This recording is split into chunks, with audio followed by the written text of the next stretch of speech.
Hey there, John. Howdy, Ryan. All right, so we're going to continue our discussion of Donella Meadows' leverage points, places to intervene in a system. So the very bottom of the barrel was constants, parameters, and numbers, kind of the details of the system. Up above that, the 11th most powerful leverage point was the size of buffers and other stabilizing stocks relative to their flows. And now this brings us to leverage point number 10, which is the structure of material stocks and flows and nodes of intersection. And in the title for this one, she gives a few examples. It says, such as transport networks, population aid structures, the flow of nitrogen through soil. So this one, I guess to continue on with the bathtub metaphor, is kind of like she says, is the plumbing structure of the the pipes leading into and out of the bathtub. And so that's going to affect how quickly you can inflow material into a system, how quickly you can outflow material out of a system, and in what sort of materials can come in and out. So And she gives a very interesting example, kind of right off the bat, um, of the Hungarian road system. Apparently, was laid out so that all traffic from one side of the nation to the other basically has to pass through the capital, which is Budapest. straight through Budapest, And yeah. and so basically, she points out that determined a lot about air pollution and commuting delays that you can't just fix with like traffic lights and speed limits and pollution controls because you've literally designed the entire system to bring everybody through this like one point. So, Right. uh, And that's yeah, and that I think right there offers like a very good reason for why this is higher than like the details of the system, right? Because yeah, those details, like the traffic lights or the speed limits or anything like that, you can change those all you want, but no matter what, there's just that bottleneck of stuff of, coming into of the Budapest structure. and stuff Yeah. coming out exactly. And And I this is think right more after about like that, the fundamental structure of the system and how it's like designed is like more impactful than that stuff. yeah, big time. Would you think would make it like a very high leverage point, right? Yeah. And the reason that she gives for why she doesn't place it so high is that it is generally, since systems, the some of the most important ones are physical in nature. In order to correct the structure of the system, you need to physically like alter the system. Rebuild it. And Yeah. to do that, yeah, to rebuild it would take a lot of effort, time, resources. And so the reason why it's not a huge leverage point is kind of like once you have a structure of a system in place, you can change certain aspects of it, but you kind of have to deal with what the structure is. And Yeah. so although adjustments may be more meaningful than adjustments to the structure may be more meaningful than some other things you can do to the system, it's just really, really hard to do. Yeah. And some of this is really quite fascinating. Um, so there's a guy, or I think a guy, Amory Lovins, that she quotes that does energy conservation. And basically, the idea is if you straightened out like bent pipes and enlarging like ones that are too small, if you did these kind of energy retrofits on all buildings, obviously, again, some of this stuff was probably done 50 to 100 years ago when there wasn't as much knowledge or materials were different or whatever. But if you could just go back and basically change all the buildings in the country, um, you would literally not need half of the electric plants that we like currently have. That basically a lot of our energy requirements currently have to do with just the inefficiency of how the systems themselves were designed. And so, but again, do we have the time? Do we have the money? Do we have the interest, perhaps, to actually go back and rebuild a lot of these things? Is that even possible in some cases? Right. If a building is in, the middle of New York City or something, like how easy is it to go in and completely, rebuild a lot of the components of a building right in the middle of Right. And a even if you do population that, I scenario. mean, we're talking about to gain like, a significant reduction in energy efficiency, you need to do that for every apartment, every building in New York Right, City, which right. obviously is quite the undertaking. And so that's why this should be a lower leverage point, right? Because these sort of material changes, the structural adjustments that need to occur are just so difficult to do. They're not as easy, yeah. Part of me though, one of the things I kind of thought about uh, is that um, how because we oftentimes, especially with the climate crisis stuff, we think about um, energy is one of the big concerns, right? Like, how are we going to basically, keep up with our energy needs and also obviously not kill the planet?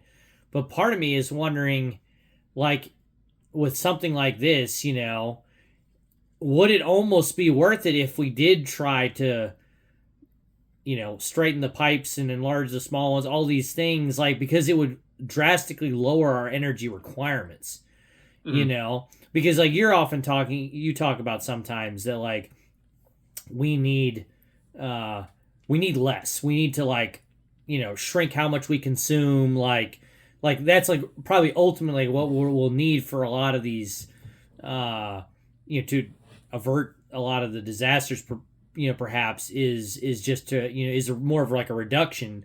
But I'm thinking that if we make things more efficient, perhaps there's almost like an inevitable reduction in requirements that comes along with just better efficiency, um, which makes me wonder if like some of these things perhaps shouldn't be invested in because the knock-on sort of effects of these decisions are going to be could be quite drastic. Like, I mean, like reducing like energy needs by half would be like a huge deal, especially when considering how much more energy they're talking about all these data centers for AI and stuff are going to require. Maybe Mhm. we would already have enough energy to deal with all of that currently if we put some time and energy and resources into making things like more efficient, you know uh now. Right, right. So, I mean, obviously I know there's carbon usage and stuff in making all these things more efficient too. Like, I understand that it's not like we just overnight make things more efficient and then things are good. yeah, uh yeah. that there obviously there are costs, and we'll have to transport the wider pipes to the new locations, which is going to burn some car. I get that there's like obviously carbon in converting a system over to less carbon, right? But I guess I'm thinking that like in some ways it does feel like getting rid of like the existing waste in the system would maybe mean that we don't actually need to build as much new stuff as maybe we think we do currently, if that makes sense. Yeah, but I guess that's like her point here, right? Which is like, you know, if you create a system that was efficient in the first place, then you don't have any problems. But if you have Right. to basically rebuild so I mean, like like we were talking about New York City, right? How many Yeah. homes are there in New York City? There's like, was there over 10 million people in New I York think City? 11. Yeah, it's like 11 or 12 Yeah, million. I 11 or think. 12 Yeah. million people. Yeah, so I mean, you got to figure, there's somewhere near that number of homes in New York City, right? Right. Dwellings. Obviously many of them are going to be apartments, some of them are going to be Sure. actual houses, but you need a plumber in every single one of them. Every single one is going to take some number of like man hours, like, Time to right? do. Let's Right. say it's a week to get in and take out all the piping, Right. put in all the new piping, right? How many plumbers are there, right? So Yeah. you need that for that many million homes, and you have Yeah. some number of plumbers. They all need a week's worth of mana. So it's like just like Right. what scale of time, what scale of materials, Yeah. what scale of cost, Yeah. and from there you need someone to pay them, right? And it's not that Right. everyone's just going to be paying out of pocket. We need some sort of political will to put in an initiative to provide the cost for the Right. cost to do all that, right? So all of that, now you're looking at a lot of other leverage points you actually need Yeah. before you get to the point of Right. rebuilding the system Again, like to the make it more goals, efficient. Right, like exactly. And changing so like that's the why goals or she whatever. puts Yeah. this Yeah, and that's why she puts it so low, right? It's because really you need higher leverage points in order to even get to this point Get of right. basically rebuilding or at least Yeah. retrofitting a Yeah. physical structure that already exists, Revamping. a large scale, Yeah. massive physical structure, and totally revamping it. Exactly. Yeah. So, yeah, so while it's probably a noble pursuit, just like how realistic and at what cost to other initiatives Right. would it have? Right. Which I guess Yeah. obviously um this goes into I think she says something to this effect um is basically this is why it's obviously so important to get things right on the front end, to try to really Yeah. think through problems before you build so that you in theory, make things that last a long time and are efficient and don't require being rebuilt in, some amount of time or whatever. Exactly. Um, One of our final lines is physical structure is crucial in a system, but yeah, rarely a leverage point because right. changing it is rarely quick or simple. Yeah, The leverage point is in proper design in the first place. yeah, So yeah, if you wanted like to really leverage change, it's basically you need to rebuild. You need to be very intentional when building out new structures of the system rather than absolutely. retrofitting the old structures. Which I guess is like why you want things like those meetings taking place about the World Trade Center organization that she Yeah. was like involved in and stuff, because doing your best to try to foresee. And of course, this is also some difficulty of incomplete information, right? When you're designing something new from the ground up, it's probably very difficult to anticipate all of the potential pitfalls or, bugaboos that will come about. So there's probably always gonna there probably is no such thing as designing a perfect system like from the get go. Obviously, you try to learn Right. from the Yeah. Yeah. past, To be more and efficient or less and efficient, but you're never going to be optimally efficient, yeah, right? And but also, it efficiency depends on what your goals are, right? Which may absolutely, change over time. And so, absolutely, efficiency is never just one thing, right? Even though in the capitalist mindset, we often think of it as like, you just be more efficient. Like, well, what does that mean, right? And yeah, generally in capitalism, it's be more efficient at maximizing profits. massing But if you have profits, right? other intentions or other goals, then the same system may not be efficient in those other values that you have. Absolutely. Yeah. Um, And then she also says, second to last paragraph, some stock and flow structures are just plain unchangeable, right? There's yeah, nothing you can do to change them. The yeah, example she gives, which the is so baby boom, interesting, yeah, and something that there's a lot of political commentary about right now, which is like population structures of like yeah, different countries, right? So she talks about the baby boom swell in the U.S. and like yeah, as the baby boomers were a large population of yeah, children came through the U.S. infrastructure, we needed yeah, more schools in order to accommodate them, and then yeah, more elementary schools, then more high schools, and more colleges. And those structures may or may not be as useful after they pass through because other generations may be smaller, right? weren't And as now we have large, all this yeah, extra space, so we use for them, built for them, but now the stock is smaller for yeah, the same use. And now also we have to look at retirement for that yeah, population in a way that's supported by perhaps an underlying population, less aged population that isn't able to support them without and some other isn't as structural large, changes to that. Yeah, it isn't as large, so it doesn't have the yeah, same inflow of money yeah, into the social security system as the boomers did. And so that means there are some other structural changes that might need to be made in order to accommodate that. And that's so interesting because like that is something that just can't change, right? And she says, I think 64-year-olds become 65-year-olds, just like it yeah, just happens like that, right?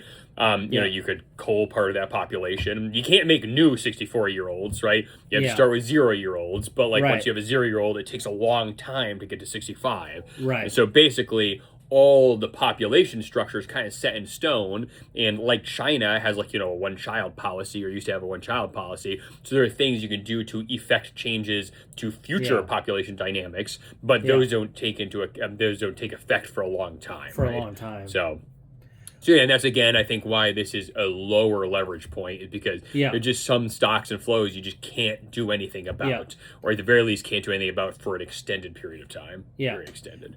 and she also mentions that like an inefficient car fleet will take like 10 to 20 years to turn over, because obviously that's how long those cars are probably going to be in circulation. People are going to be buying them and selling them and stuff, for a while before, like that's obviously why things like getting switched over to hybrid and stuff were like longer term Right. goals, because it takes some amount of time for, well, if most of the cars being built now, and I feel like they should almost all be at this point, it feels like every car should at a minimum be a hybrid. Right. Um, Right. and then with maybe obviously going more in the direction of like fully electric vehicles or whatever. But you have this sense that obviously that takes some amount of time, and there's still Right. going to be Even if people. every car being Right. produced was electric Yeah. or hybrid, it still would take some amount of time before the whole fleet Yeah. of Is that? U.S. vehicles Yeah. became predominantly electric. Yeah. Yeah.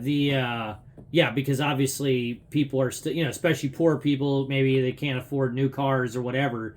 There's still going to be gas only vehicles that are going to be here for like a very long time.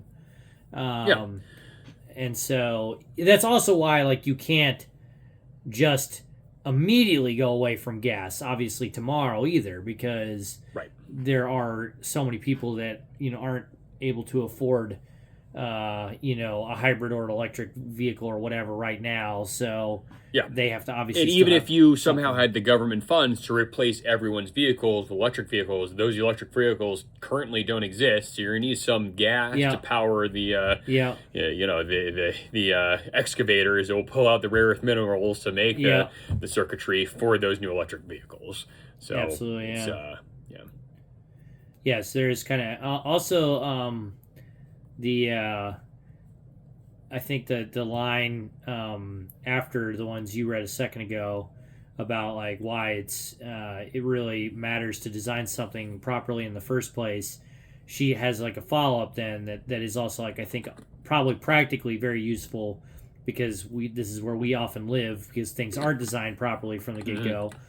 After the structure is built, the leverage is in understanding its limitations and bottlenecks, using it with maximum efficiency, and refraining from fluctuations or expansions that strain its capacity.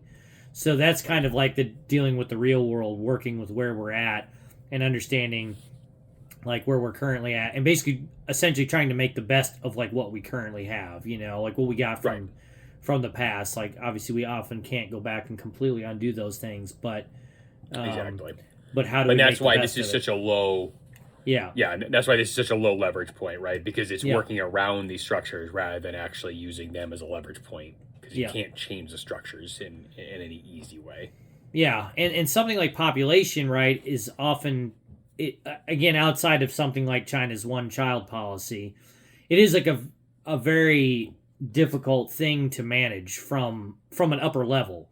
Like part of the reason why we got this boom in the population was like a few factors were involved, right? Like one was people coming back from the horrendous World War II and wanted to start families and get on with things. Also, the economy boomed post World War II in America for a really long time, right? So people were able to afford more kids, and also too, things like infant and child mortality started to go down as well. So in the past, of course, people used to have way more kids than even people were having in the 40s and 50s and 60s. But the likelihood of all of them making it to adulthood was far lower. So, but now, for the most part, in the U.S., whatever kids you have are probably going to make it to 18 and beyond.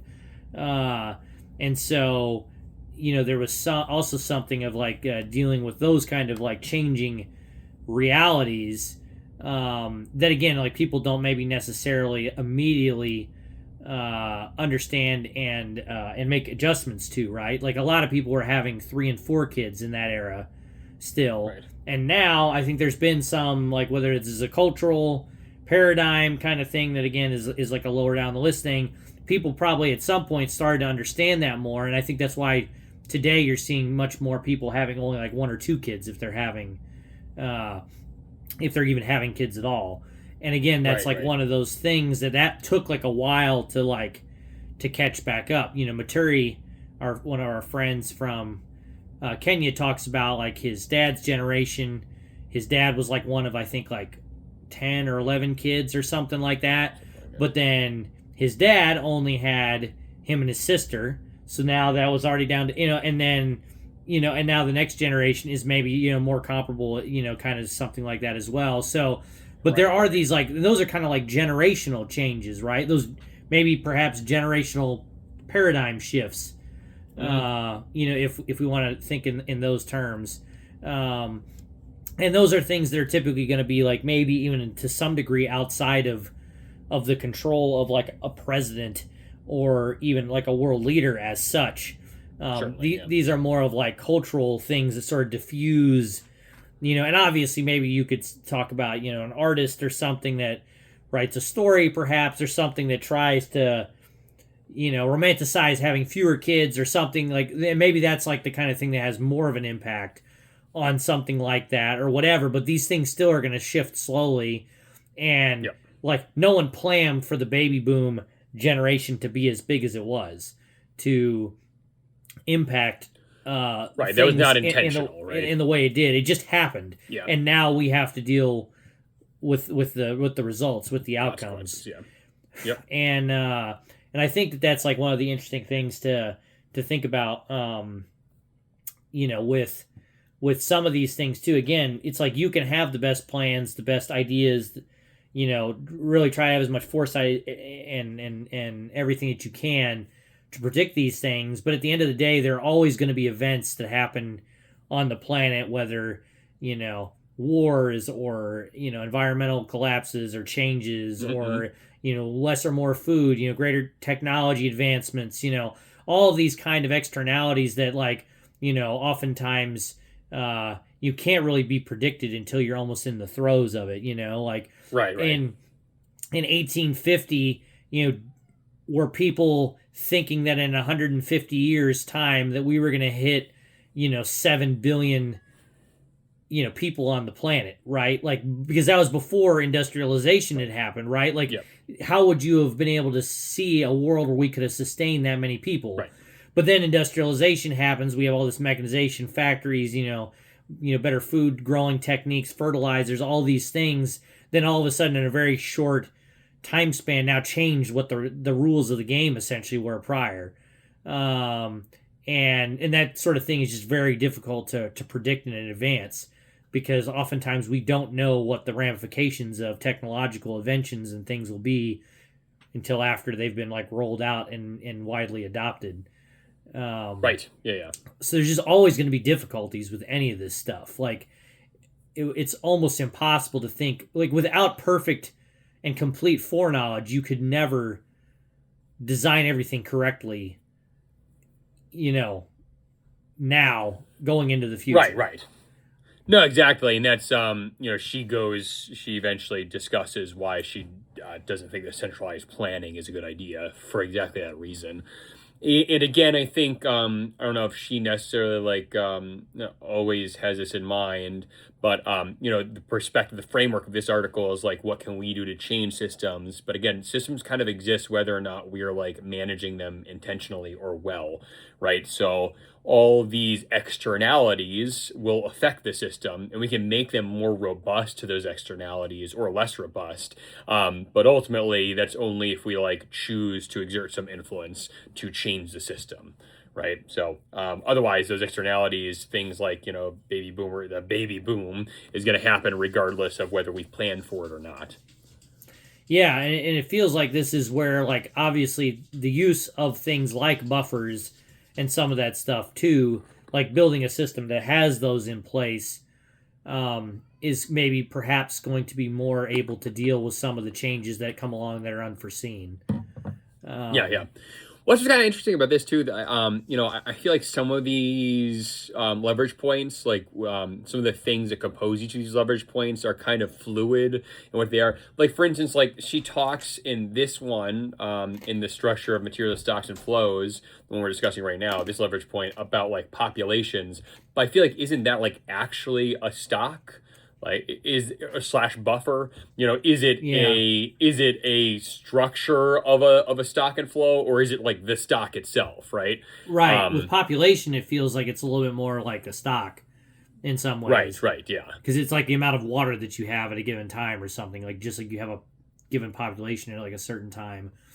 Yeah, if you think about like the pipes being or if you think about this one, leverage point number 10, the structure of material stocks and flows being like the pipes that inflow or outflow, then like really the pipes would be like the causes for why people have babies or why people die, right? And so really Hmm. like changing the structure, one example of changing the structure would be changing that infant mortality rate, which then Right. adjusted the stock we had for the baby boomers, like you were talking about, right? Yeah.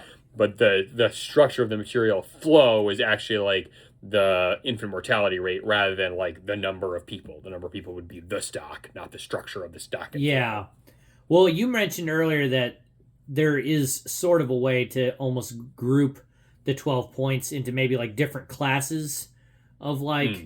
like points, and I feel like that there is something to that, and that like in within the classes, like if we like grouped sometimes two, three, or four of the points kind of together in the same class, that there might be some interchange Yeah, between yeah. those points. But then like once you move on to the next class, there does seem to now feel like, okay, now we have a bit more of a break.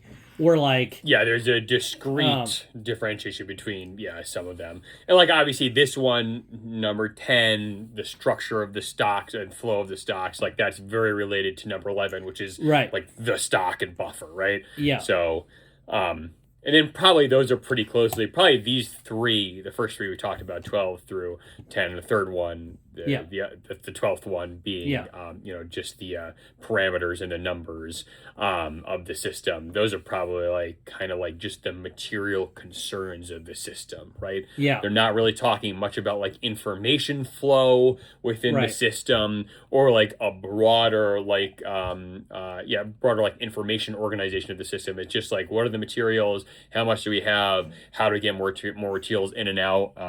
Yeah, and so they're kind of like one class of these leverage points, and then yeah. the next one will be something different. And there probably is a sense that some of those points within the classes could, at varying times, under varying conditions, perhaps be interchanged with importance. Yeah, flow into or out of one another. Yeah. So yeah, I think that there is probably a sense of like this shouldn't necessarily be like entirely thought of like completely rigid structure, like Right, right, yeah.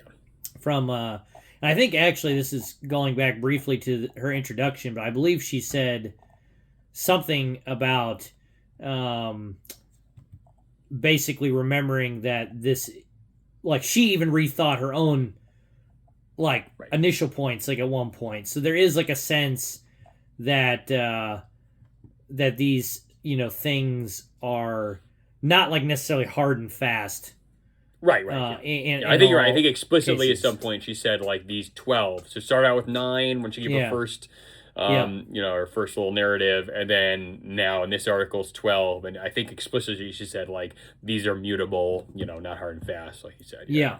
They can change and should change. And maybe part of that is like a system change of like our understanding of how systems work. Yeah, she says, as I began to share her system with others, especially systems analysts who had their own lists and activists who wanted to put the list to immediate use, questions and comments came back that caused me to rethink, add and delete items, change the order, and add caveats.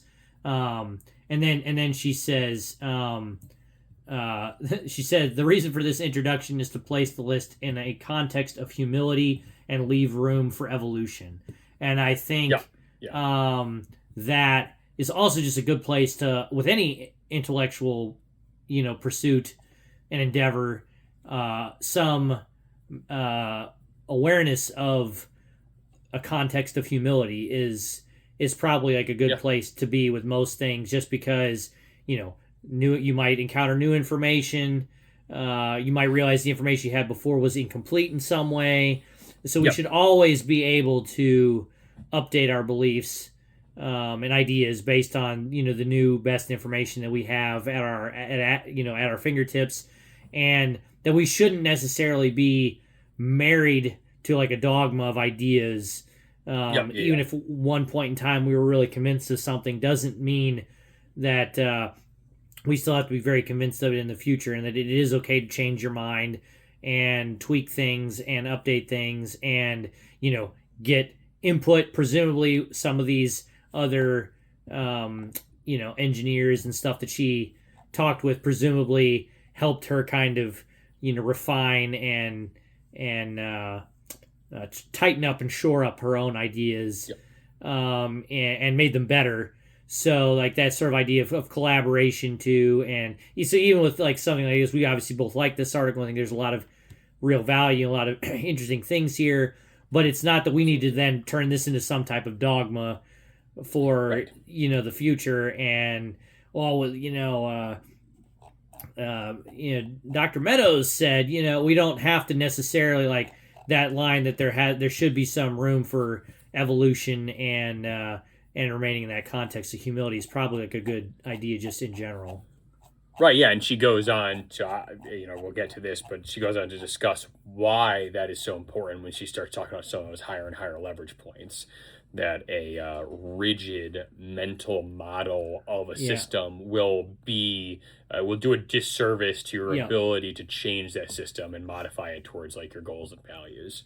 Yeah. So, Well, and just because systems change, right? Like there are new right, realities, like whether they're externalities like the climate, or even like how a new market or something else. There will always be things that will happen. I mean, ultimately, right? Like probably one of the greatest successes of humans, why we have thrived to the degree that we have, has been our adaptability. The fact that we've been able to Yep. change with changing circumstances, and so I think it is also important to maintain some notion of like flexibility, because yeah, shit will happen that we will not see coming, and you know how well we do or don't do under the new conditions will a lot be determined by how adaptable and flexible that we are. So I think that is a very good thing to bear in mind as well. Yeah, yeah. And what's interesting, and I'm sure we'll talk about this at some point with some of the other leverage points, but what you mentioned about how like humans, our evolutionary strength here, or our selective strength, has been our adaptability, and so we're able to adapt at a rate that goes beyond like genetic evolution, right? Other species just have to go by selection to make changes and make them better towards their environment, but because we can communicate, we can think, we can model, and we can create structures that are based on those thoughts and those models. We have been able to outperform and advance at a much higher rate than evolution. Because of we have, like, a intentionality. social. Yeah, right? Yeah, exactly. Like we do things. Well, I mean, we should do more things than we do with intention, but we do at least have the capacity to do things with intention, which obviously we're not just at the whim of like, oh, my father leopard was able to reproduce better because he figured out that dragging the impala up into trees meant that he lost less food to other predators, and like those things just kind of happen, and the individuals that drug their trees into the or food into the trees did better than those that didn't, right? And so, but it's much more accidental and other less. Species have very limited capacity to preserve behavioral changes and accrue them over time, right? Whereas because we have culture and communication and writing, we can store knowledge outside of our individual selves. We can evolve and adapt and create new systems as we go in a way that like other species just have no capacity to do, right? Yeah. So really, even though we're like part of systems, we're also able to manage them in a way that other creatures can't, right? Exactly. Or at least other ones that aren't sapient, aren't or you don't have cognition. Yeah. Which is definitely why we feel like we should be doing a lot better than we are in a lot of ways.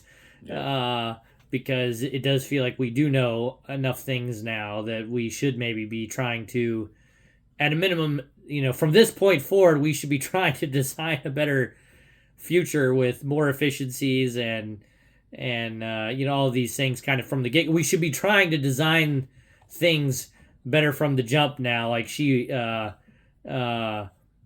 leverage point is the proper design in the first place. That's really at an absolute minimum. We would like to think we should start doing things better from this point forward than we have in the past. And then we would still have to deal with the past that got handed to us, and we would still have to try to mitigate that to some degrees. But at a minimum, we should be, from this point forward, we should be trying to do things much better and more logically and with more intention, thought, and foresight. But yeah, if we could all just agree on what that means, then it'd be easy. And then that's the thing, right? Because then goals and things are different for different people. So that's where, maybe we need the goal of human survival to make its way higher up the list than profits. Yeah. And hope ideally maybe not just survival, maybe human flourishing. Yeah, exactly. Yeah, let's try to thrive on this space rock as we hurtle through space. Yeah. Yeah. Is that the next video? Then we will go into number 9, which is the length of delays relative to the rate of system changes. Yeah. And I think this one kind of closes out like the material concerns of a system. Yeah. And now we start thinking about how information flows within a system. Yeah. This is kind of the end of the first class of the points here. So, all right, nice. So we'll continue in number 9. Till next time.